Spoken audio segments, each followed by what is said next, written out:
1, and we're going to call the meeting to order. And I will start with Lily. Can you do roll call? Commissioner Allman? Here. Commissioner Barish? Here. Commissioner Doherty? Here. Commissioner Ebiam? Here. Commissioner Muschetti? Here. Commissioner Riley? Here. And Chair Miller. Here. All right. As we start off the meeting, just to remind everyone to please turn on your mic when you speak so that we can make sure everyone can hear and it gets broadcast on the YouTube. And we will start with public expression for non-agendized items. Do we have any public expression today? All right. Seeing none? Yes. Public expression? Yes. For what, 3 minutes? Yes. All right. You want to come up to the mic? Make sure it gets turned on. You said it? Okay, it's on. Okay, yeah. Whoa. Jonathan Davis is my name. Yeah, live here in Ukiah Autumn Leaves. 3 minutes, and I'm reminded that Steven Weinberg, a very famous Nobel Prize-winning physicist, astronomer, cosmologist, once wrote a book, The First 3 Minutes. So, at any rate, I used to live in Laguna Beach, 26 and a half years. The motto is not who you love, how you love, but that you love. But I'm going to come out of the closet in a very different way. Is something maybe some of you don't know, most of you don't know, but I'm a good, probably, example of what you're trying to do, I'd like to think, or at least growing.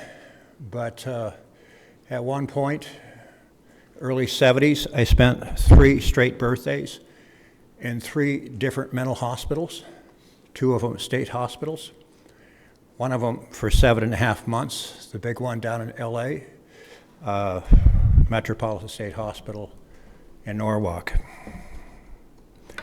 And for months on end, I was blitzed out in the day room on Thorazine and Stelazine to the point where the lead psychiatrist at the Orange County ward came up to me, shook his head, and of course, kind of unprofessional. I don't know whether he was trying to give me a kick in the rear, but he said, "Jonathan, you're done. You're not going to make it. I don't see you coming back." And yeah, I bought it for a long time. And but I fought my way back, and this is only 3 minutes. What I'd love to do sometime is get the 10 minutes or something, and to kind of flesh out how I came back, getting off all meds. Even had open heart surgery 6.5 years ago, pacemaker put in, on my deathbed basically for about 3 months straight, but I came out of it in fine shape to where I feel I got off all those meds that they said I should be on for the rest of my life. And here I am, feeling as well as I'd ever did in my early to mid 20s, even better. And it's a story worth telling. And went back, finished a degree. I should have finished in the spring of '68. Too many assassinations and so much going on. But yeah, lots to tell, and come up with a lot of conclusions and things that might be of use here, or recommendations that I have sometime that I would like to present or so, or just kind of flesh out how I did all this. At any rate, I finally finished my history degree. I've been taking a couple of courses. Been going on to a second major in psychology. Got A's so far in all the 3 classes I've taken, taking 2 more A pluses in those. So, yeah, we'll see what. At any rate, I'm an amateur astronomer, professional astrologer, history degree, going after another one. And yeah, I figure maybe by the time, I only had 1 or 2 girlfriends that said I was delusional, and it was only in relationships. But I think the timeline is that maybe by the time I'm 85, I'll get a second or third degree, maybe get married for the first time, have a kid.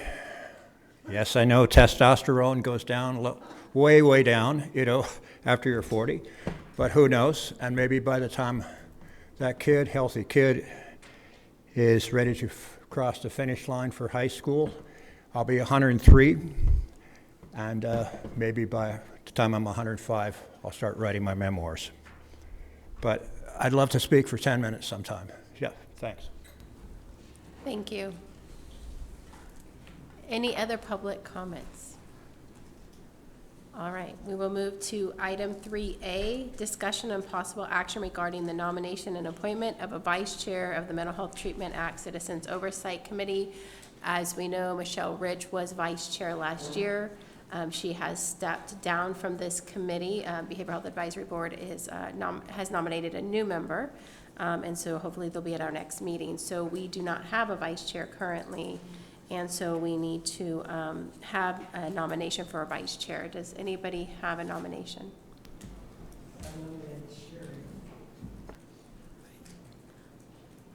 Tom?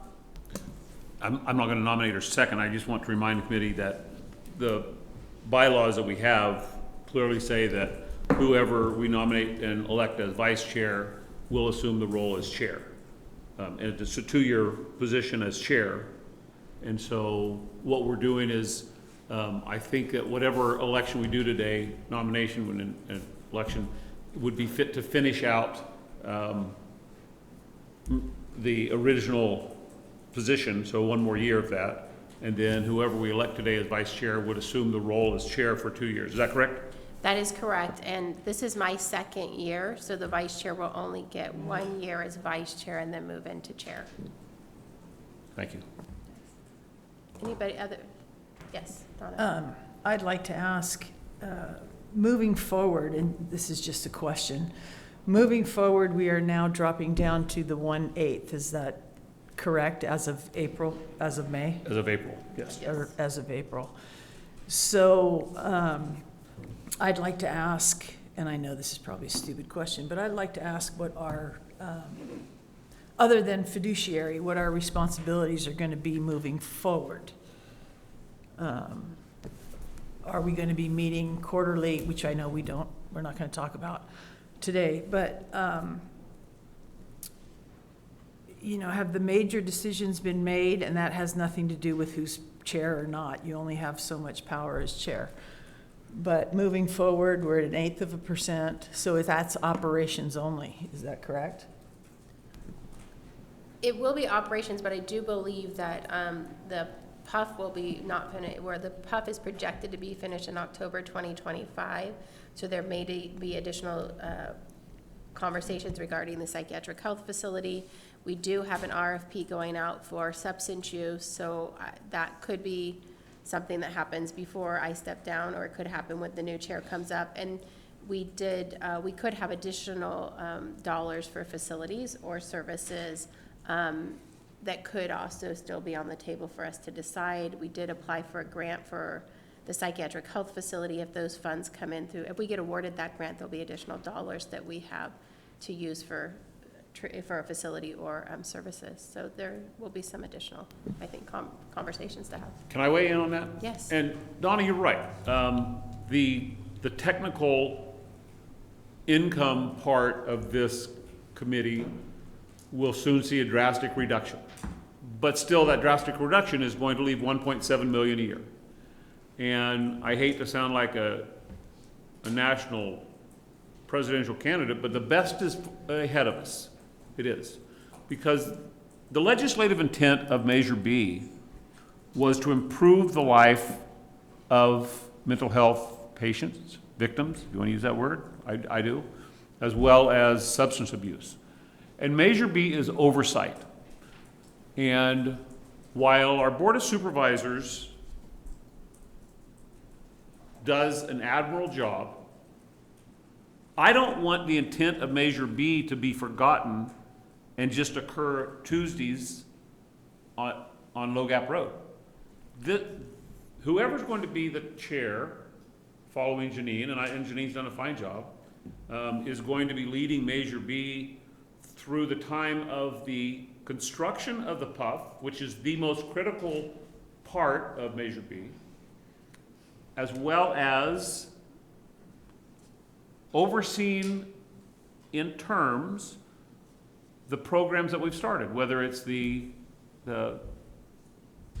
crisis units that we have on the coast and here, whether it's the crisis residential center, whether it's this very building we're sitting in. So I would say technically, if you were just looking at a piece of paper, you'd say, yeah, in April, we're going to lose a lot of our maybe ability to change, but I don't agree with that. I think that the PUF is something that this committee, if this committee doesn't stay on top of how the PUF is proceeding, it very possibly could be a government program that won't be finished until 2030. Who knows? I mean, it's as Carmel Angelo had a picture on her wall. Sometimes dealing with government is pushing an elephant up the stairs, and our role is that. So I appreciate the energy that this committee has, but we can't just say we're just going to be a relaxed committee. We're not. The best is yet to come. And I concur with you on that. My question was just basically, because I realize about the PUF. The PUF is extremely important. And I do not have any offense towards Sherry or anything. I would like to see the BHAB person be on here and be involved also before we pick a vice chair. That's just my personal opinion, and we can move on from there. Thank you. Well, for the sake of moving on, I'll second Dr. Barish's motion. Well, first, does anybody else have anyone else they want to throw on the table? I want to make sure we do that first. Can we ask her if she wants it? Yeah, I'm going to ask that too. Sherry, are you interested in being vice chair? Yes, and I have some questions. Vice Chair, yes, I have some questions about Chair. When Tom mentioned overseeing the construction of the PUF, overseeing the programs that we've started.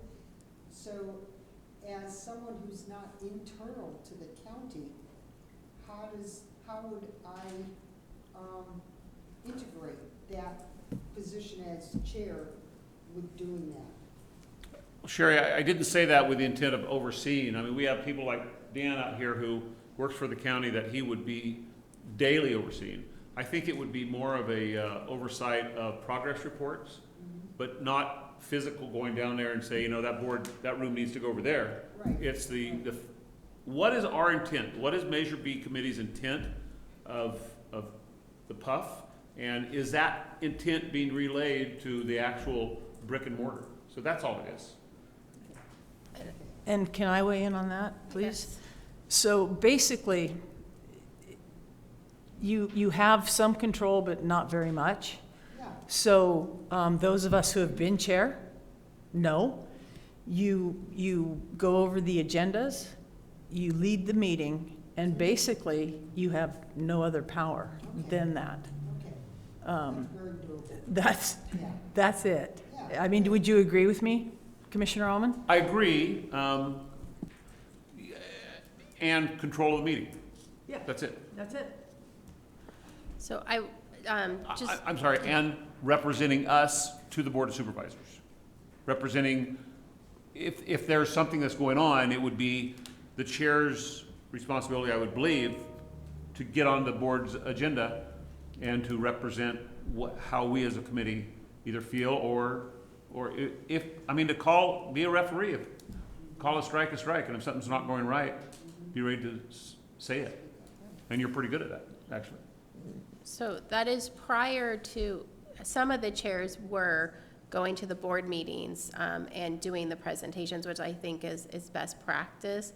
It did end up falling on me when I was vice chair and chair to represent the committee with the Board of Supervisors. But prior to that, Tom, for example, would go in and give an update and present our items.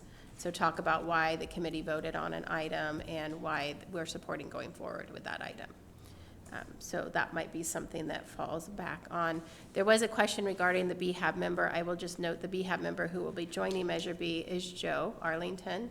And so she will be, she put in her application, she's who we have appointed. We're just waiting to go through the Board of Supervisors process, so she'll be joining us hopefully by the next in-person meeting. And so just so that's out there. All right, so Sherry do we have any other, anybody else who wants to do it or wants to nominate somebody? No? All right, can we do a vote? Lily? Commissioner Almond? Is there supposed to be public comment or no? Oh, yes, do we have any public comments? Sorry, no, thanks. No. Aye. Commissioner Barish? Yes. Commissioner Doherty? Yes. Commissioner Ebiom? Yes, Commissioner Muscati? Yes. Commissioner Riley? Yes. And Chair Miller? Yes. All right, we're moving on to 3B, approval of the minutes from the December 21st, 2022 regular meeting. Do we have any committee member comments, recommendations, changes from the meeting minutes?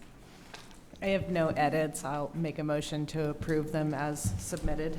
Second. All right, do we have any public comment? All right, seeing none, Lily, can you do the roll call? Commissioner Almond? I'll abstain, I wasn't at the meeting. Commissioner Barish? Yes. Commissioner Doherty? Yes. Commissioner Ebiom? yes, Commissioner Muscati? Yes. Commissioner Riley? Yes. And Chair Miller? Yes. All right, moving on to 3C, the February 2023 Measure B financial report, and Mary Alice will be giving us that report. Good afternoon. So I just have a few things to note that in last month's report, we did include the 21-22 final report. However, what was excluded from that was the prudent reserve transfer, and we did get that account set up, and I confirmed that the transfer of approximately $2.2 million was made, so that brings our prudent reserve up to $5.3 million for the through the end of fiscal year 21-22, and I'll make sure next month's reports reflect that. The sales tax revenue for this fiscal year has been posted through November, and we're at about $4.3 million, which equals about 53% of what we expected, what we budgeted of the $8 million for this year. So I think we're coming in good there. Interest for Q1 and Q2 has not been posted yet, so it's not included in your report. They just closed Q1, the auditor did, so by next month's report, hopefully I'll have that interest for Q1. If you guys have any questions, I'm free to answer anything you have. I want to say thanks. We're finally getting consistent numbers that look good, that are readable. I really appreciate it. Well, thank you. And you're welcome. Any other committee comments or questions? All right, any public comments or questions? All right, seeing none, we'll move on to 3D. Update and discussion regarding the status of current Measure B projects and Measure B related items to the Board of Supervisors. We have not had anything go in front of the Board of Supervisors. Well, I will say the one item that did go in front of the board isn't specifically related to Measure B in the sense, but it was giving behavioral health approval to apply for the Beach at Round 5 grant to request for funds to augment the building of the psychiatric health facility. As I said, we are hopeful that we will get awarded some funds from that grant, which would then augment, so we would use less Measure B funds to be able to build that facility. So we did put in a request for those funds, and we are hopeful we will get awarded those funds. We just submitted it last week, so fingers crossed. Yes. is there a dollar amount as to how much you might hope to receive? Yeah, we asked for almost 10 million. Wow. Okay. We didn't ask for the whole project, so I figured we asked for a little less than half. Yeah, wonderful. So we're really hopeful, and we'll see. I mean, if they give us even a couple million, we'll be ecstatic, but we asked for a little bit less than half of what the project will cost. So that would really benefit Measure B if we're able to get those funds. Is there a timetable when you expect to hear from? I think it's a couple months. Okay. So they were making some changes on some forms this week, so we had to resubmit some forms because they had some errors on their side. So hopefully within the next month or two, we'll have some news. Fingers crossed. All right, so Behavioral Health Regional Training Center, the cost is still the same, as you know, so it's still in there. There might be some facilities costs that come in. We were able to get our screen hung, which is really great to finally have that in here, and it works great with the projector. I know that Tom mentioned that there was some mats that we originally approved, and he was asking for an update on those. Yeah, thank you, Madam Chair. So when we started this, there were issues that were always hot topics. Gun locker being the hottest, and it took, as you know, about 18 months, but we have it, and I'll get with Dan. I've been texting with the sheriff to make sure we know where it's going to be placed. But also, in order for the CIT training and for first responders to use this as a training facility, we approved mats, like wrestling mats, for lack of better words. And they were never ordered. I think they're in an area of between $6,000 and $7,000. We have storage. We had planned in that back room over there for them to be stored there. So with the chair's blessing, I'm going to push this through the sheriff's office to go ahead and order them, and then Measure B would reimburse them. I believe they've been approved by the board. We just haven't gone through. It was right when there were some personnel transitions for the person who was employed to work with Measure B. And during that transition, I think the paperwork got lost. So that's my marching orders. And next, in 2 months when we meet again, I'll give you the update, and you'll see where they are, because I'm sure they'll be here by then. Thank you. Any questions on that? Yes, Shannon. Yeah, I asked a question, I think 3 or 4 meetings ago, asked for an update on the status of the use of this facility as a sheriff's substation also, because that was the original plan, and as we're discussing operational costs and things like that, the intention was always that this would be split roughly in half. So do we have any update on the status of the use of this facility as a sheriff's substation? Well, this will never be used as a sheriff's substation. That was never in the discussion. The building to the north of us, the sheriff's office paid for 1/3 of this project. And so, as far as I know, there's no cost that the sheriff's, that Measure B is expending for the northern third of this property. 100% of it is being borne by the sheriff's office. There was a floor water leak and the floor damage, so it's not being used as a sheriff's substation, but no money's being spent right now on the northern third of this property. Does that answer your question? It's a separate building? The entirely separate building, sure. So Shannon, I could, Janelle or Dan or both here, they could speak to that if you had questions specific to electricity, water, I think, or anything, they could speak to those questions on the property if that's what you're trying to, if you would like, since we have them here today. Well, no, I think, well, that answers some questions. I guess it was never clear to me that they were 2 totally separate facilities and that we weren't actually sharing operational costs of anything. So I'm not sure if that was news to anybody else, but that's new to me, so thank you for the clarification. You're welcome. And there was cost at the beginning to put a separate gas meter and PG&E meter out there. So everything's separate, and neither the twain shall meet. And I am assuming, Janelle and Dan, that is correct. Yes? Agency Director. That is correct. It's basically 75-25% split on any shared, like the parking lot maintenance, certain attributes. And in the cost proposal under the operational costs for each facility, we tried to break that out. And again, estimates, annual estimates, but separate metering for electricity, separate metering for water. Only those shared costs are we splitting 75-25. Thank you. All right, so, yeah. So I guess my question is related to this facility. There's a lot of cost to maintain it, keep it up and running. Is there any plan to how to utilize this facility more? We have an agenda item on today's agenda. for that. Right. Yeah. Okay, we'll just get to it there. Okay. All right, so community education awareness and support, NAMI gave you an update of what they've been doing. They did have a film come in called Coming Up for Air with a guest speaker, and that was a couple of weeks ago.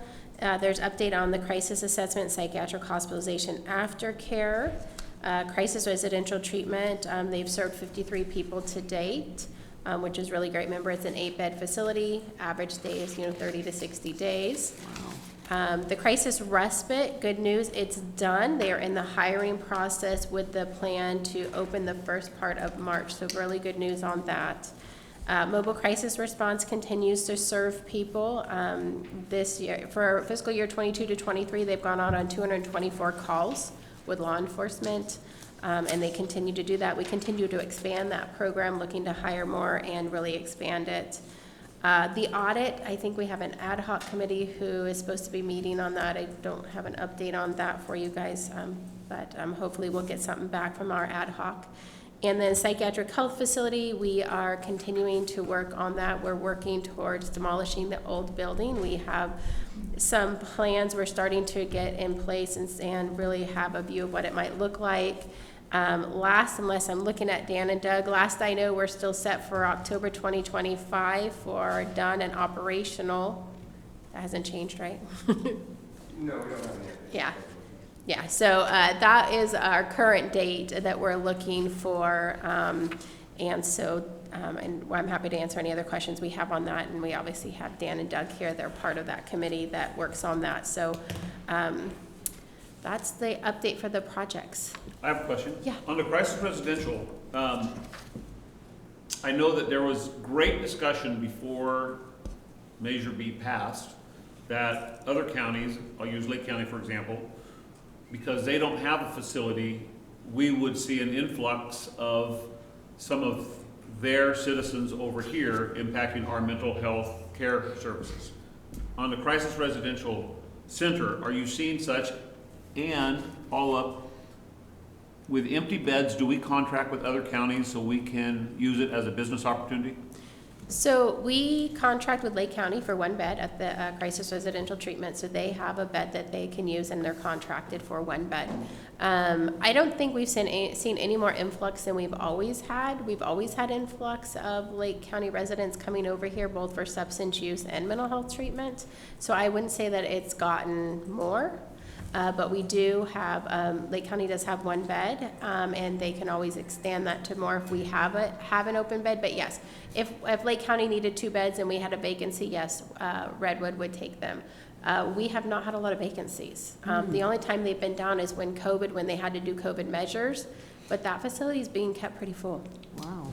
So can I assume that the business plan is, because it's being kept full, the operating expenses for that are not coming out of any Measure B funds? No, Measure B is paying no operating expenses currently. What we did for year 1, and we're still sort of in year 1, right, because they opened in like March, April, we took our realignment funds that we would kind of be pulling from psych hospitalization, did an estimate, and used Medi-Cal match. And so to date, we have not taken it, I come to Measure B for a single dollar.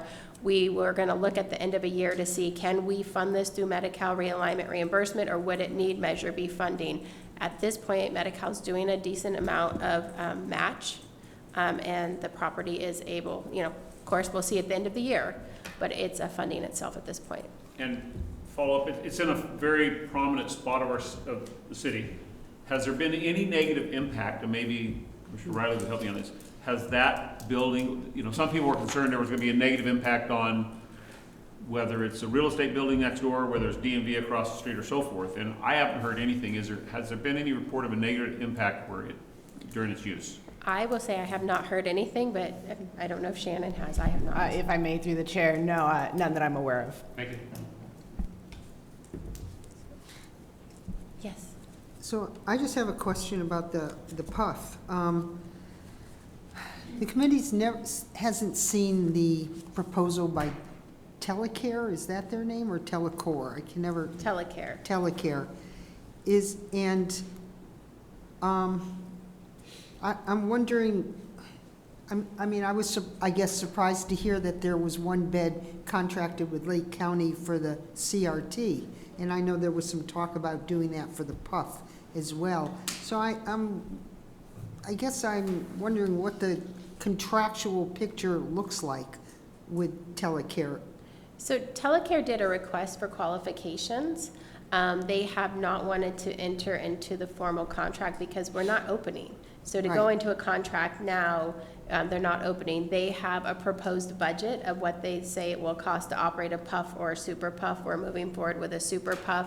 Telecare attends every one of our building meetings, so we meet twice a month. Telecare has been there, not collecting a dollar from us, helping us with their expertise in designing buildings. And so they hardly ever miss a meeting. Dan and Doug could speak to that. They've been there, they've been amazing. They've brought experts with them of some of their experts that said, here's how what we've done, here's how we've worked with regulations, here's what's worked in our buildings, here's what's not worked in our buildings. So they've been giving us free professional advice this whole time. Wow. And so will the contract be formalized once the PUF, months before it's Yes. open? Or? Months before the PUF opens, we'll start formalizing the official contract. Okay.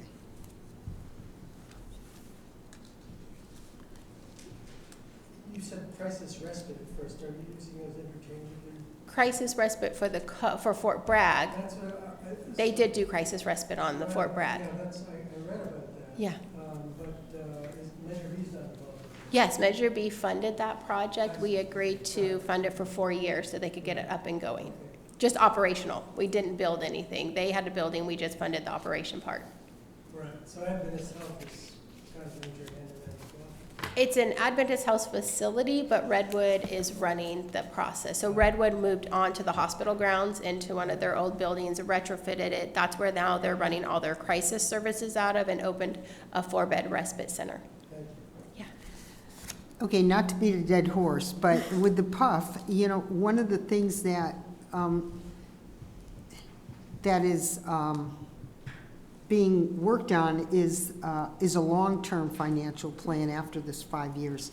And part of that is determining the expected annual ongoing costs.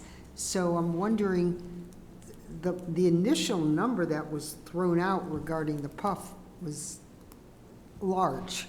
I'll leave it at that.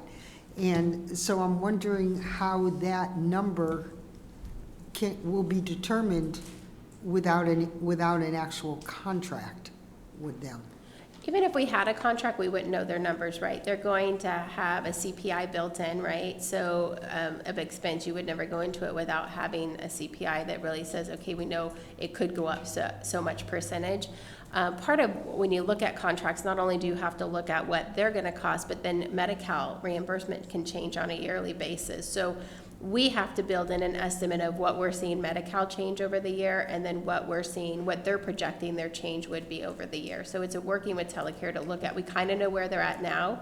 We can look at history and sort of see how our psych beds have gone up over the last 10 years and how Medi-Cal has reimbursed over the last 10 years. So it's a projection. It's always going to be an estimate and projection, right? So that's how Mary Alice's team will build that financial number of looking at history and then where we're seeing. We also know that Medi-Cal is changing, right? So Cal-AIM is coming into play, and Cal-AIM is going to create a different environment that could impact how Medi-Cal reimburses what services and stuff like that. And we won't be able to project that 100% because as of July 1st, Medi-Cal is going in through payment reform. Mm-hmm. Okay. All right, any other comments from the committee? Any public comments or questions? All right, hearing none, we will move to item 3E, discussion and possible action regarding annual maintenance costs, building life cycle costs, and capital facilities reserve for Regional Training Center, Crisis Residential Treatment, and Psychiatric Health Facility. Janelle Rowell here is here to walk us through her report. And just as you know, this was a conversation that was brought forward on, we have our prudent reserve. Mary Alice gave us an update on where we're at, and there was a conversation at the board and even hear about, do we need a capital facilities reserve to maintain these buildings for the next 20 years? And if so, what does that look like? So, Janelle. Good afternoon, Janelle Rao, General Services Agency Director. As previously reported, the county is going through a process of a 20-year building system life cycle cost of ownership is what we're calling it. So we started with Measure B facilities at the direction of the CEO to bring that forward for your review and discussion, and then those preliminary figures were also shared with our board. The end result of these figures will end up in the county's formally adopted 5-year CIP, Capital Improvement Plan. In addition, we went ahead and came up with estimates on operational costs annually for any of those facilities. So you have the 3 that we've been working on, the CRT, the proposed PUF, these are, again, estimates based on the intended development and operational model. Those will likely be updated as we get further into construction and as you were just discussing what your operational model will look like. And the same thing with the training center as indicated. Any shared costs, we're doing a 25-75 split. For this facility specifically, there are no costs included in here for the other building on the premises, so I just wanted to make sure that that was clear and evident as well. And again, they're estimates. These are our projections over the 20 years. At any moment in time, you have unanticipated issues that arise. HVAC system could fail, water pipes could burst. What we try to do is come up with an investment model that will have dollars set aside even for those that are unintended, and then your annual contribution would cover those that are over the 20-year life cycle. So with that, I am happy to answer any questions. And again, it's based on the known condition of the facility. We did wait, as indicated through the last time this was presented, for our architects to do their review under condition analysis. We shored up those numbers, and I feel that what we have in front of you is as of this date, our best projection. And I'm happy to answer any questions. Yes. You got my attention with, you emphasized the word proposed PUF. Can we assume, this is for the chair and for you, can we assume that the train is on the track for PUF, that there's not any other options, there's no other discussions going on, that we know the building where it's going to go, the real estate where it's going to go, and the money that we have in our account is going to be used for that? Let me rephrase the word. Okay. Designed. It's just not All right, okay. constructed. It's not pie in the sky. Not pie in the sky. All right, thank you. I would just add on there, and Janelle noted, we just never know of unexpected things. And just last week, we had a pipe burst out here due to the weather. And so we had water pouring out of one of our pipes. So facilities had to come out and do a repair. So just, as those unexpected repairs happen, we do know they happen when we don't know they're going to happen throughout. And I think for this facility, and tell me if I'm wrong, Janelle, we do know we're on a septic here, and so that could always be an issue we have to deal with. Correct. Long term. Correct. And just to speak to the PUF, just for former Sheriff Allman, we are on track, as evidenced or described by Janine. We're working through the surplus of the contents. We're on track for demolition, and we are getting to the final stages of design. Cool, thank you. You got it. So I just have one question. I, just picked one, the CRT, that microscopic table. So you have a column at the end that says 20-year totals, and then the very last column is current replacement costs. So the 20-year totals for all those different items comes to, I think it's 552, and the replacement cost comes to 389. So If you were to replace it today, at today's cost. That's today's cost, the There's a replacement. 3% cost Gotcha. escalation. Okay, I just wanted to make sure of that. And I think that's a really good point to make. Yeah. Cost escalation at today's level are not 3%. But we built our model on that because we Yes. didn't want to get too far into trying to assess future escalations. You know, so realistically, we would likely be looking at 5 to 6%, even in upwards of 8%. Right. But for these purposes, we're sticking with the 3% cost escalation annually. Okay. And why not go with 5 or 6? Because it's really unknown. Okay. It's based on today's knowledge, and you have supply chain issues. You have a lot going on as a result of the pandemic that, cross our fingers, will work themselves out. But annually, as we shore this up, which we will be doing in the CIP process, we will likely be doing, past practice was a quarterly update, a formal, and then annually a shore up. We will be looking at those escalations of costs and increasing based on current trend. Right. So in making the long-term financial plan, you would use the cost with the escalation part? Yeah. Most definitely. Okay. Okay, thank you. You're welcome. That's it. Thank you. Other committee member comments? Questions? Concerns? So I think the conversation, is,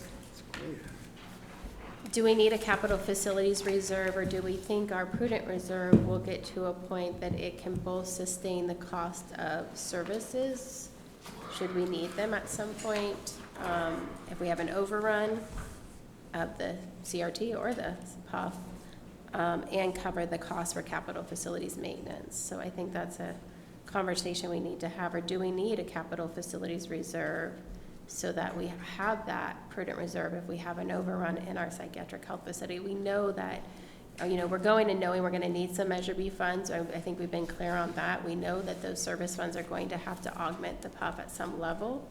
And there could be, a year we need more than we projected.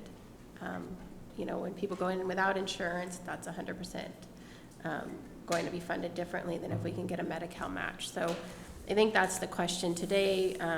Do we want a capital facilities reserve, or do we think our prudent reserve is going to cover it? And then if so, or how do we want to approach that? Well, I'll put my toe in that water. Whether we put it in prudent reserve or our capital improvement, it's really and truly the same thing, because prudent reserve is exactly what it's named for. Do we expect the PUF to come in on budget? Well, no. Nope, nothing comes in on budget. And certainly putting more money in the prudent reserve is smart. The Board of Supervisors has committed to helping the citizens get a PUF unit.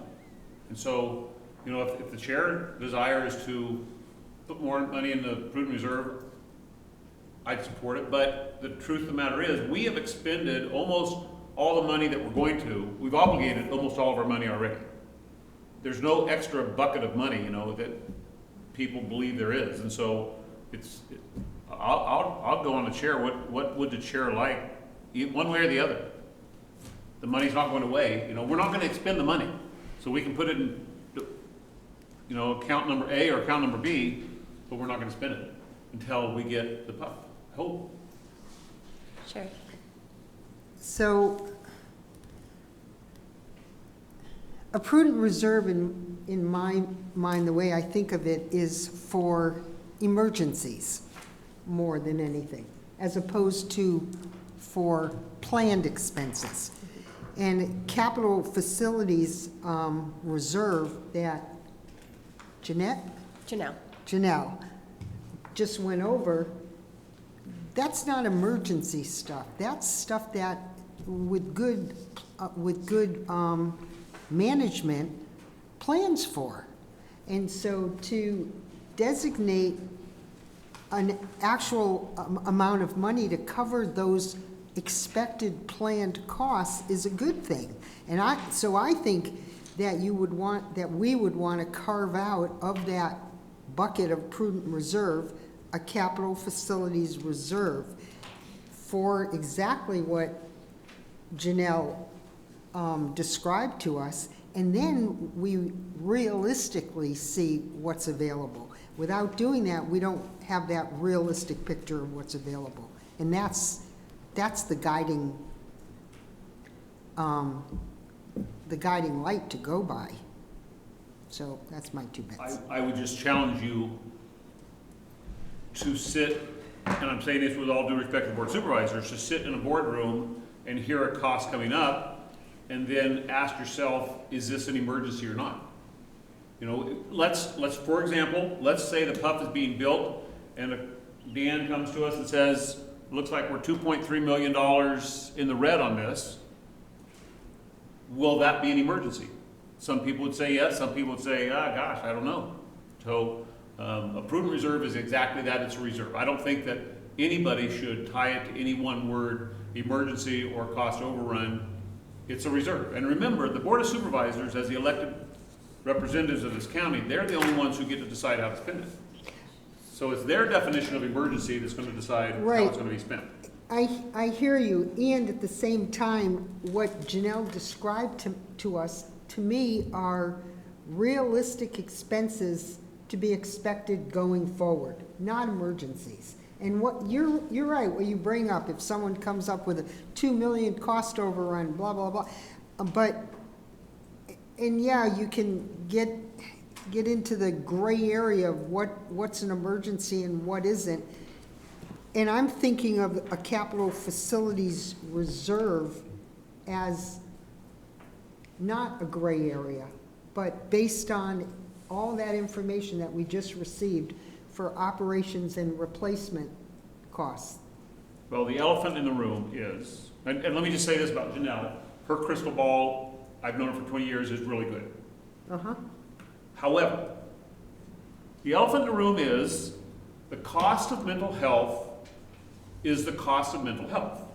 Measure B is not supposed to be the end-all, do-all for the county budget to provide mental health services. There's no way. And so, if our cost overrun is more than what we have in prudent reserves, I certainly expect the board of supervisors to figure out a way to make it happen. But it is what it is. You know, the county's not going to waste money on putting a roof on that doesn't need to be replaced. Right. But on the other hand, they do have to have the money that when the roof's leaking, fix the roof. So I just want to go back to the chair and say, what do you want your legacy as a chair to be? Do you want more prudent reserve? I'm really truly, Janine, what do you want? I didn't know my legacy was attached to this, but. Oh, really? But, Sure. sure. One second. So my idea of a prudent reserve is like when you buy a house. You know, you don't spend all of your money to buy the house. You put so much in savings in case the roof leaks, in case the refrigerator goes bad, for all kinds of things. So a prudent reserve is basically part emergency, part what has to happen. So anybody who does anything, building-wise, invests money in any way that doesn't have a prudent reserve, that's what it's for. You have to have a prudent reserve, and I agree with Sheriff Hall, it doesn't matter. It doesn't matter whether it's an emergency or not. The point is, we pushed for 15%. The board, the committee did. We settled on 6.875, is that right? 6.89. Sorry, I was close. But to me, a prudent reserve is huge because, you know, you buy your house poor, but you still have that 15% and your refrigerator goes out, you can buy one. The tires go out on your car, you can buy one. Buy tires. So that's I'm just trying to put it in the person point of view versus a government point of view. So when all of those operational and replacement costs are incurred, if that money hasn't been set aside, and it's that's a problem. If there's an unexpected cost that comes up, and you look at all the money in the prudent reserve as a possible source for it, somewhere down the line, you're going to have those costs for those replacement and operational costs. And if you treat that whole big bucket of money as available money, you're setting yourself up. That's not our decision, that's the Board of Supervisors' decision. No, but we when can comes down to recommend that. it. It's a We recommendation. can make a recommendation. It's never our but decision. But it's their decision, and if you don't have that pot, you have nothing, in my opinion. It's like buying a house and doing that. You have to have your savings set aside, your prudent reserve, personally, so that when the roof goes bad, when things go bad. Right, exactly. And that's what I'm saying is, this is a huge project with a lot of pieces, way more complicated than our house. And so, I mean, Janelle, thank you for all the work you did presenting this. My goodness, to get such a huge picture of what those other costs would be, and to acknowledge those costs as real, even though they're going forward, and designating money so that they're there when they're needed. Well, I would just add in, when we made the proposal, because there was an ad hoc that did the prudent reserve, it was really based on services. It was based on what do we want to keep in case the PUF does have overruns. And we have a projection of what we know we're going to use service dollars wise for the next, 10 years. But we also didn't want to be in a place where we had a facility we couldn't operate for 20 years. We wanted to have a prudent reserve for operating expenses, not specifically capital facilities expenses. So I do believe we need a capital facilities reserve, because we don't want to get to a point where we wish we had it and then we can't continue and we have to decide where we're cutting, right? Because we saw a PUF already close in this county once. Let's not have that happen again. So I think that whether we increase the prudent reserve and say this much is set aside for capital facilities, or we have two different pots, I think two different pots is nicer so it never gets confused. Because I could just see people start taking from service funds like, oh, it's supposed to be for this, and then we get to a point where we need $1 million and we don't have it. So I would like to see two different pots. I want to know that we can operate this facility from both a capital facilities project and a service project for 20 years without having to worry about losing the facility. I tend to agree, particularly knowing the place of fiscal uncertainty in which we find ourselves. I think it's really important to plan for that. Shannon, yeah. Given the work that Janelle has done on this spreadsheet, these are known expenses. This is not emergencies, and there will be cost overruns, and so I support reserve for capital improvements. So I'll make a motion that we do set aside a separate capital, what are we calling it? Capital facilities reserve, specifically in the amount proposed on this staff report here. We do have a history in this county of losing facilities over relatively minuscule dollar amounts because it wasn't planned for. And I would hate to see that after all the work that this committee and the county has put into it. So I will make a motion that we do set aside a facilities reserve. Second? Second? Lindsay did, yeah. Nancy did. Any additional public comment, concerns, questions? All right, public comment, committee comment? I concur. All right, no public comment. We'll go for a roll call. Lily? Commissioner Allman? Aye. Commissioner Barish? Yes. Commissioner Doherty? Yes. Commissioner Ebiom? Yes? Commissioner Muscuddy? Yes. Commissioner Riley? Yes. And Chair Miller. Yes.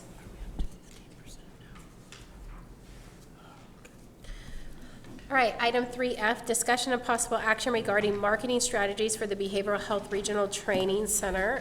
This is an item that I brought forward.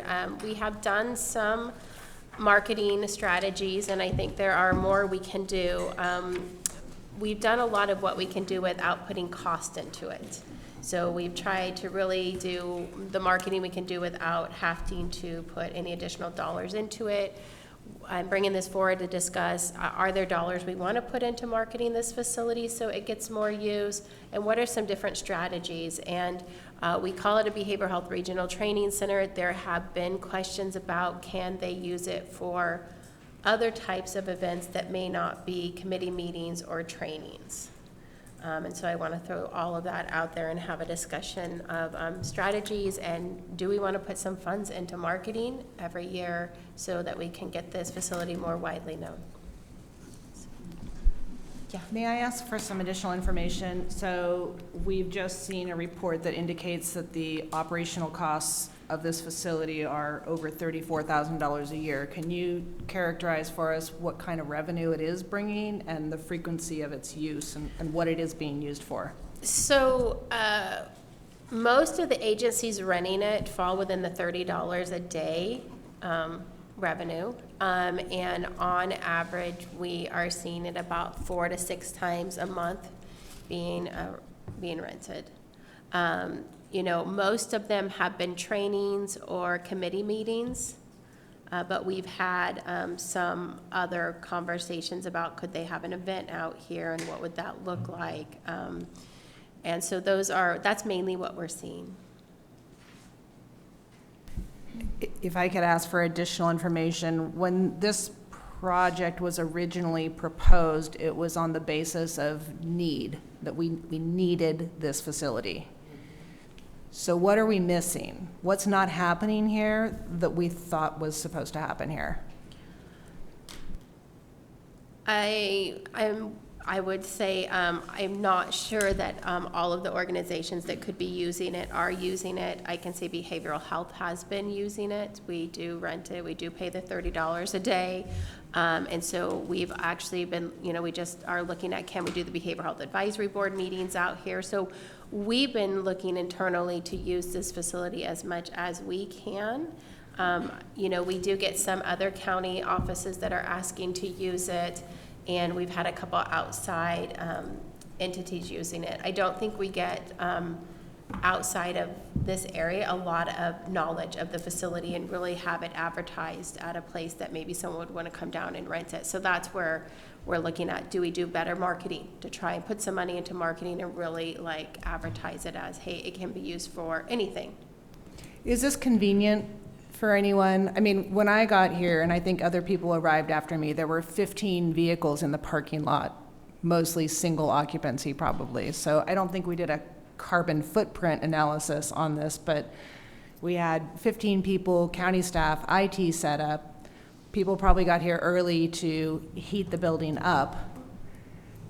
And I don't think that's factored into the operational cost of it either. So is this convenient for anyone? And having been involved in marketing for business purposes, I can't imagine trying to sell this location as being convenient or desirable for anybody from outside the area.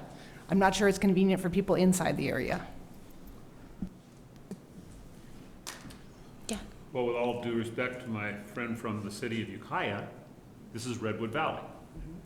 And Redwood Valley does not have, with the exception of the Grange, Redwood Valley does not have a common public use. And so whether we're talking AA, NA, there's certainly organizations that shouldn't have to travel outside of their community to attend meetings.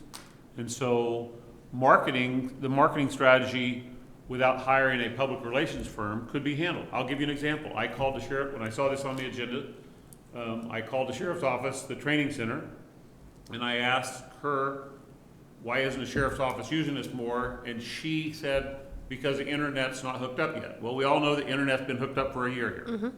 So marketing is nothing more than communication. And so I would certainly I would encourage this Measure B and the Board of Supervisors to communicate to all government organizations, not just county, but whether it's the water department or the fire department that need a training place to use it. We want this used more. Mm-hmm. And this is I would challenge anybody in Redwood Valley, would you rather go to Ukiah for something or would you rather have it in Redwood Valley? And the answer is they'd rather have it in Redwood Valley. So I think that if we educated some leaders, we would see a higher use of this. I'm still of the mindset that when organizations like AA and NA want to use it, that us charging them money, we're not doing the best example, because those are organizations that help our mission, as in Measure B, without, and they're staying away from it because of $30. You know, their people show up and they meet at other places. So I think it should be used much more. So people not driving to Ukiah certainly would be a less of a carbon footprint for them. Thank you. Can I ask you, former Sheriff Ullman, and I'm just asking, this is just a question. So when you get your when the mats come in and when everything is done and we have trainings, is there going to be any charges for that, or are you setting it up as to where all trainings are free? And it doesn't matter to me, I'm just asking the question. That's a fair question, so I would ask behavioral health, when behavioral health is using this, is behavioral health paying for this? Yes, we pay $30 a day, and we never charge for our Then trainings. the sheriff's office would do the same thing. Perfect. Thank you very much. I would ask, when this was being used as a COVID location where people were sleeping here, did Measure B get any funds for that? Or was that? I given to the county? can't speak to that because it would have been COVID funds. It's possible the county paid the $30 a day. I can't speak to that, Okay, though. thanks.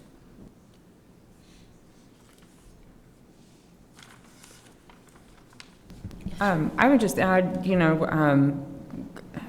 playing off of what Sheriff Ullman said, with my background, I'm thinking of the dozens of boards and commissions held by the Board of Supervisors alone, the number of water districts, maybe some civic outreach would be a good idea, because there's a large number of boards and commissions in this county, and who knows if they're looking for a place to meet. Redwood Valley alone has its own meeting bodies. So there may be some outreach to be done there, just sharing some information with existing boards and commissions. Yeah, I agree with that, and I think there are maybe people looking for a meeting space, but most of those people are already meeting somewhere. We do have a conference center. You could rent a room for this meeting for $400. Even if we met every single month, which we don't, that's only $4,800 per year versus $34,000 per year. So I do have concerns about the sustainability and the just kind of the common sense factor of this facility. I do not support spending Measure B funds to market it. I do support Sheriff Ullman's suggestion, former Sheriff Ullman's suggestion to just do some additional communication. So, and that should be a fairly simple outreach effort. But I'm not sure at $30 a day for random boards and commissions who primarily already have another place to meet that even makes a lot of sense. So I have concerns about the ongoing sustainability of this thing, and certainly over a 20-year span, if we're looking at over $400,000 to maintain it, I feel like we could help a lot of people with that money. So for me, it's a cost-benefit analysis that should be considered here. Yes, Sherry. So Commissioner Riley threw out $34,000 a year operating costs, which is about $2,800 a month. And if the place was rented every single day, even on a Saturday and Sunday, 30 times 30 is 900. So that's like a third if it was rented every day. And I'm wondering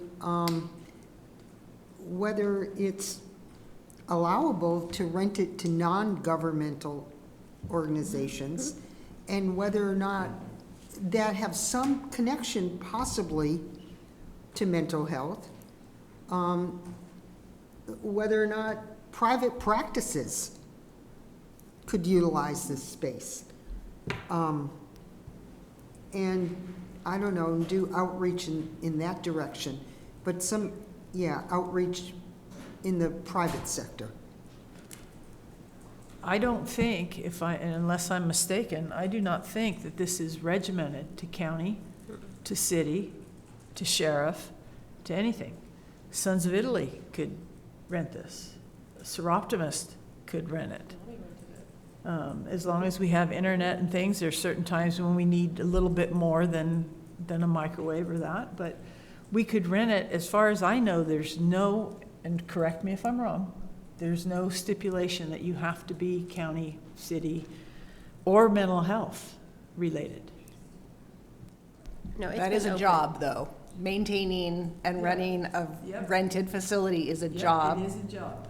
Right. that we did not budget for. I'm not Right, sure and the county behavioral has staff health, for so, that. I mean, so why, part of this is behavioral health's been taking that on, right? Yeah. We have a staff who monitors the email, does all the applications, we're not asked, we haven't said, where's the money for that?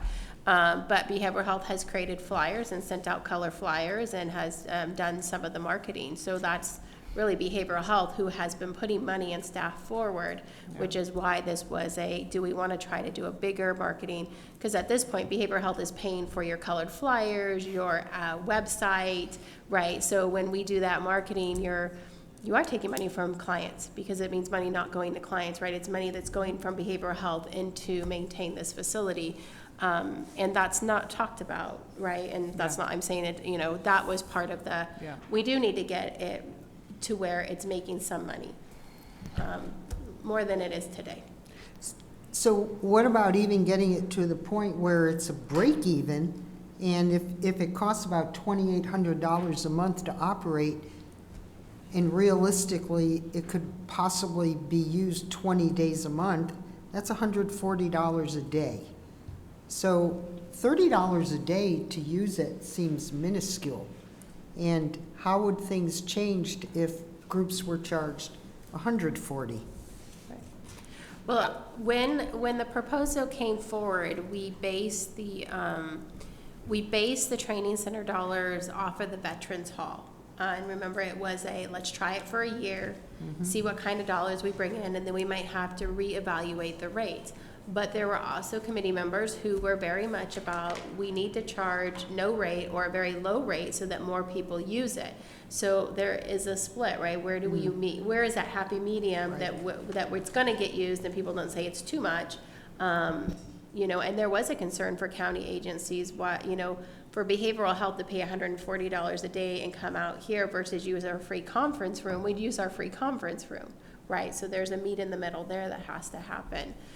So that's sort of why this, and I think Mary Alice was going to add something. Oops, I don't even need that. I do want to say that if we do like the marketing and we can reach other public or private functions, those rates go up. I mean, they're $500 a day or $250 for a half day. Different categories. We have nonprofit organizations that are $350 per day. So there are ways to do it if we can reach the right people. I just needed to add that. Can I ask, just being obstinate, let's say you just wanted to rent it in the evening, not per day, not for the day. Is there a different rate for that? There's a half-day rate. It would be the half-day rate. Okay, just making sure. Thank you. I just have to weigh in, and I appreciate you remembering my position on this. When this building was first talked about, there was even a comment made that where would people stay at a hotel? And we have the largest hotel in the county about to be finished a stone's throw from here at the casino. The citizens are paying for the room that we're sitting in right now. And I'm not trying to stand on a platform in a bully pulpit, but I'm saying that if we look at this as a business plan to break even, then this room will never be used and the business plan will fail.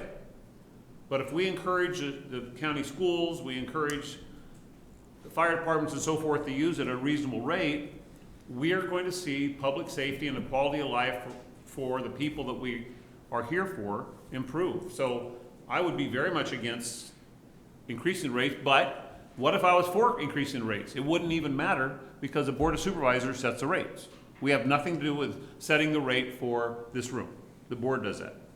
So I will actually make a motion that if behavioral health can have a budget of $500 to do the marketing for getting the word out of what this is, my motion is exactly that. If the behavioral health has a person, a graphic artist who can do it, I don't think we need to contract out for something simple like this.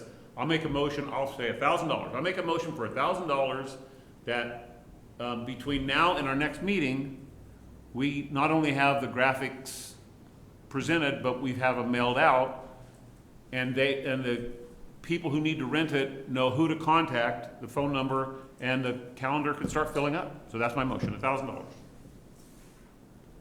Can you clarify that again? I'm not gonna micromanage it. My motion is $1,000 budget item. We recommend to the Board of Supervisors that they spend $1,000 out of our budget toward behavioral health, so they can market this building to organizations, and whether it's non-government or government, it doesn't matter, to organizations that might be able to use this to better their mission. As long as it qualifies with the county policy. You know, the county does have a policy regarding alcohol and so forth, and we don't need to change any of that. We just need to say, if it meets the county budget policy and someone wants to rent it, we're paying for trash removal and landscaping anyway, why not, and recycling, why not use it as much as possible?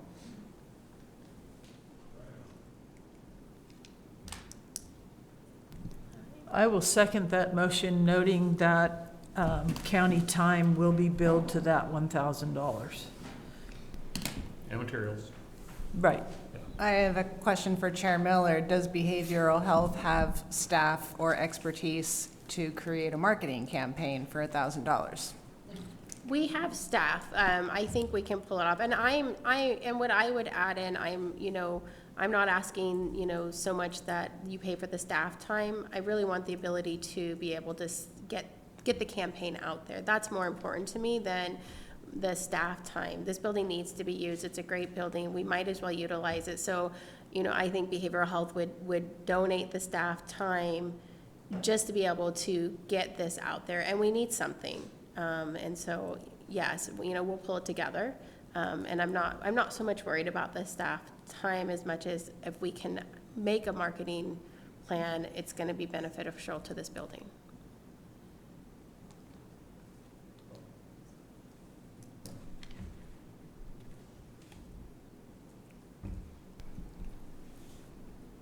I'm not seconding the motion. I would like to ask We have a Member second. Allman. We have a Did second. you solve it, second it? Okay. I seconded it with the Okay. caveat. Okay. Oh, I would like to request the maker of the motion to also include an update regarding the use of the facility in 6 months.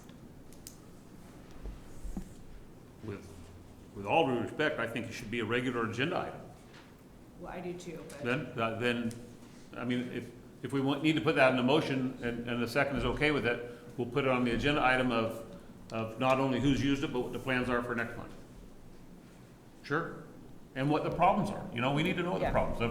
The key is gonna be a big problem. Who's gonna be out here to get the key and take the key and, We do that. all right? Thank you. That's my point, is I just want to make sure it's a dedicated item so Sure. that we can explore what's working and what's not working. I'm in. I'm fine with that, Commissioner Allman. Can we please have the motion I read have back a- to I have a us? question. I got a Sorry. question. Sorry.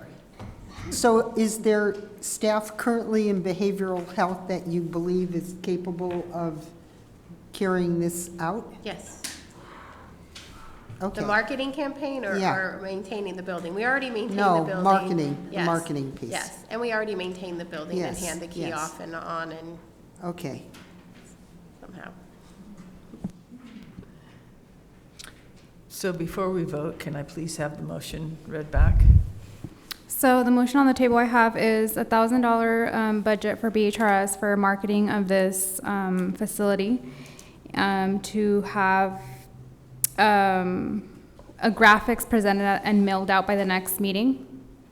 And so as many organizations can use it as possible, not only county departments. And then have county staff time and materials will be billed to this budget, and include an update of use of the facility at every meeting. Are you good with that, Commissioner Allman? Only change I'd make is looking at the chair to say, is $1,000 enough, or are you okay with that? I mean, it's a, I think I think we should start with that. Then And that's if it's fine. not, we come back. That's I fine. will just note really quick, we will shoot for the next meeting, but we do have to get on the board's calendar and get approval, so we won't be moving forward till the board approves it. So it may not be next meeting, depending on getting on the board calendar. Perfect. Thank you. All right, any public comments? All right, seeing none, Lily, will you do a roll call? Commissioner Allman, Aye. Commissioner Barish, Yes. Commissioner Doherty, Yes. Commissioner Evian, Yes? Commissioner Muscetti, Yes. Commissioner Riley, Yes? and Chair Miller. Yes. All right, item 3G, discussion and possible action regarding the Mental Health Treatment Act Citizens Oversight Committee Rules of Procedure. And so you will notice, we had to make a couple of changes. Well, we started with originally making the change to the time and date we meet, because the rules actually had that in there. And so we went ahead and updated that, but in that process, we also found some spelling errors. So we went ahead and fixed any of the spelling errors that were in there. And so the big change is about the meeting date and when the calendar will be created for the next years, because we went from monthly to bi-monthly, so we needed to be able to make that clear in our procedures. And obviously, we did clean up a couple spelling errors. And so that was the big things that we changed. We didn't make any major changes. Of course, if there's a decision that we need to review this as a committee and make changes, we're happy to do that. But the big change was just trying to make the meeting change, and then obviously there were some errors we needed to clean up, so. So if you don't mind me asking, Rule 5, regular meetings, that's what you changed? Yeah. It used to say every month. Yep. On this certain, like, on the Wednesday, blah, blah, blah, so we changed that. I have a question for county council. Yes. So Measure B is a voter pass initiative that clearly says as a representative from the auditor's office that are here, the Board of Supervisors has done away with the auditor's position. So, my question deals with a voter pass initiative would greatly overweigh what the Board of Supervisors wanted, but they're the ones who said this. So how is that going to be taken care of? Well, and just to be, if I'm going to respond to the chair, just to be clear, the board didn't eliminate the auditor position, they consolidated it. So that office is now held by the same person who also holds the office. County auditor is a statutory position, it has to exist, but it can be consolidated with controller, it can be consolidated with tax collector, it can be consolidated with treasurer. So the person who holds that consolidated office would fulfill all the functions of the auditor, including those in the initiative. So has the board determined who's going to be the hyphen auditor? So the electorate decided who will be the hyphen auditor, which is Shamice Covison, who is the auditor, controller, treasurer, tax collector. So the office is created by the board, or consolidated by the board into one position. All right. And then at the election, the voters chose Ms. Covison as the person who fulfills now all four of those All right, offices. thank you. I have a small something, and this we could consider today. A couple of years ago, the Board of Supervisors removed all gender-specific language from their rules of procedure, and I would like to suggest that we consider doing the same in favor of the word chairperson.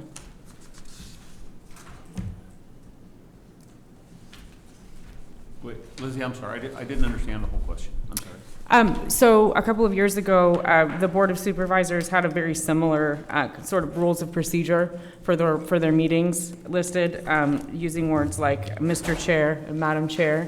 And in their rules of procedure, they struck the words Mr. and Madam in favor of the word chairperson.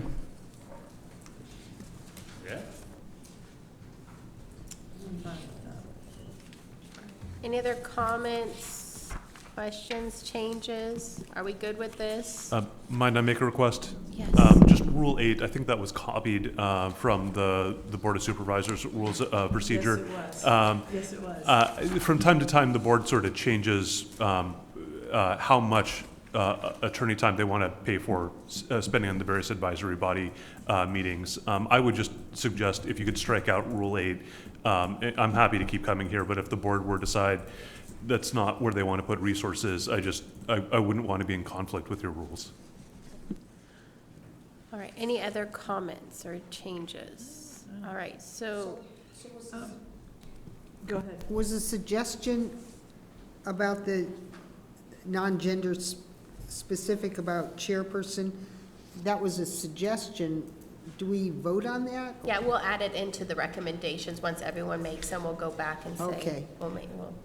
Some of Yeah, them. we can't vote on anything today. I mean, we can say, but if we make any changes, we can't vote on them today. We have to Right. vote on them next Okay. time. No, Okay. you can. You And can I vote would as like to changes. state that Yes. I would like to keep Rule 8.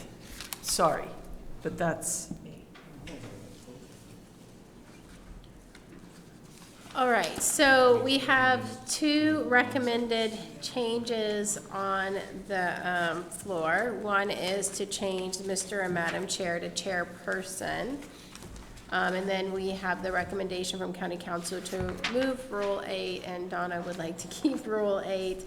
And then we have the proposed changes. So do we have someone who wants to make a motion on the current and the proposed changes? I would like to move that we bring I'm not going to move, I'm going to ask that we bring this forward redone next meeting. Well, I'm still gonna, do we have, okay, so that's Donna's, and everyone else, do we have another motion? I would like to move that we take it as two separate motions. Okay, and what would be your first motion?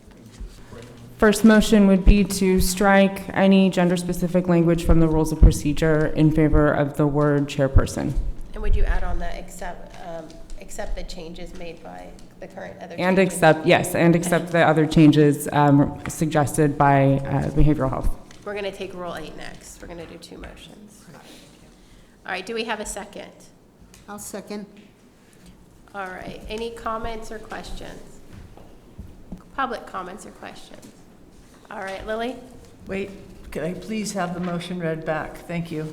So the motion on the table is to strike out the gender-specific language from the rules of procedure and accept the current changes that BHRS did to the rules of procedure. And that does not include Section 8? That's No. our next motion. Thank you, just verifying. All right, Lily? Commissioner Allman, Aye. Commissioner Barish, Yes.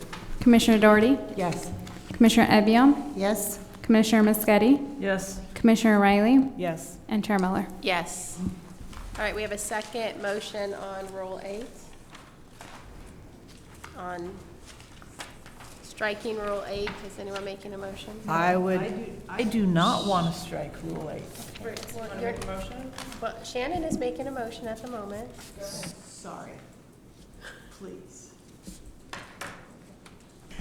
I move we accept the county council's recommendation to strike Rule 8. I do believe it was imperative to have county council represented in the early stages of the committee when we had significant questions and concerns about facilities and ownership and things like that. But I also feel that we currently have enough expertise in public meetings at the table to handle most routine questions. Anything of a more complicated nature can be referred to county council for comment at a following meeting. Do we have a second? Second. Comments, questions? I would like to comment only because I think we are very public. We, no offense to anyone on this committee, we do not have the legal expertise to do this. And I think, you bill us, right, Christian? That's all probably true too. I think it's money well spent, just because when you make a mistake, and you make a mistake publicly, and you make a mistake with public funds, that's a big deal. And so that's just my opinion. We don't make a mistake with public funds, we're just merely recommending.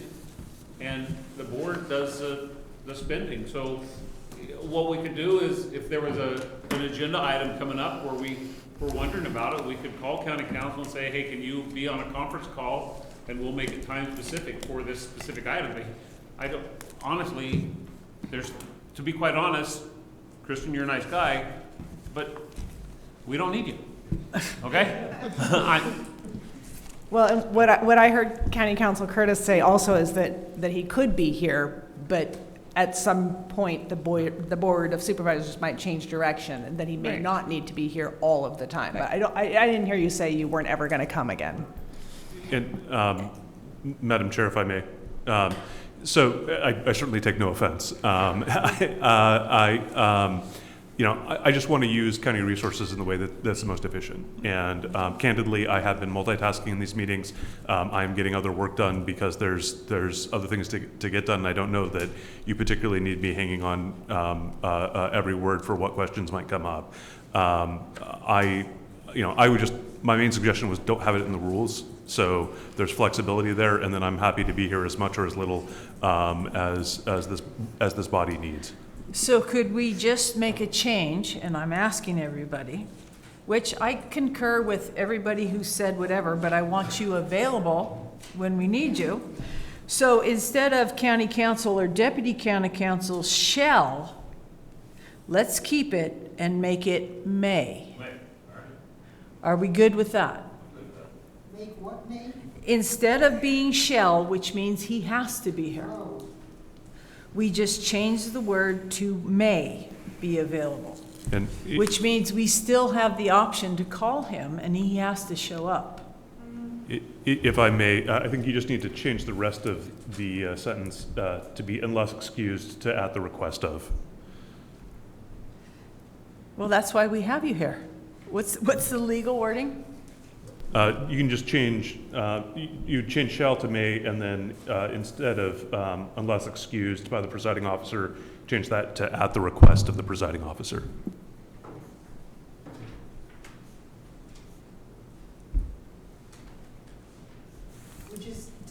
which is to say you would not be here unless you were requested. Right. Okay. So does So the I maker- I am good with that motion. I know, but you didn't make the motion. No, So, I didn't. Shannon did. Does the maker of the motion want to change her motion, or do you want to stay with your motion? It sounds like that's acceptable to county council, so I would, yes, I would agree to amend the motion as recommended by County Council Curtis. Okay, and this seconder, are you willing to accept the changes? Yes. Okay, thank you. All right, any other comments or questions from the committee? All right, any comments or questions from the public? All right, seeing none, Lily? Commissioner Almond? Aye. Commissioner Barish? Yes. Commissioner Doherty? Yes. Commissioner Ebium? Yes? Commissioner Muscati? Yes. Commissioner Riley? Yes. And Chair Miller. Yes. If I may just add one thing, to clarify my prior statement, I do not double bill when I'm multitasking at the meetings.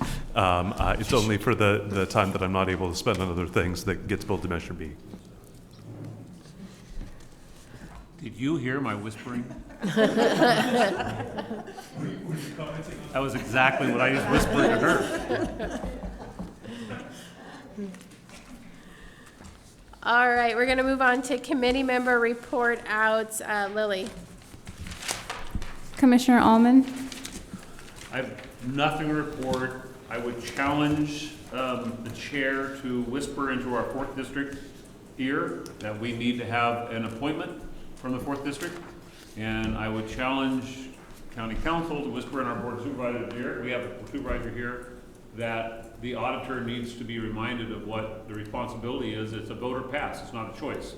83% of the voters have said the auditor will be involved with Measure B, and there's a reason for that. Nothing more to report, thank you. Commissioner Barish? Nothing to report. Commissioner Doherty? No report. Commissioner Ebium? No report. Commissioner Muscati?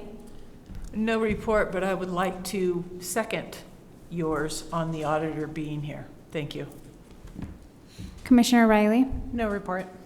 and Chair Miller. No report. All right, with that, I will adjourn the meeting. Thank you.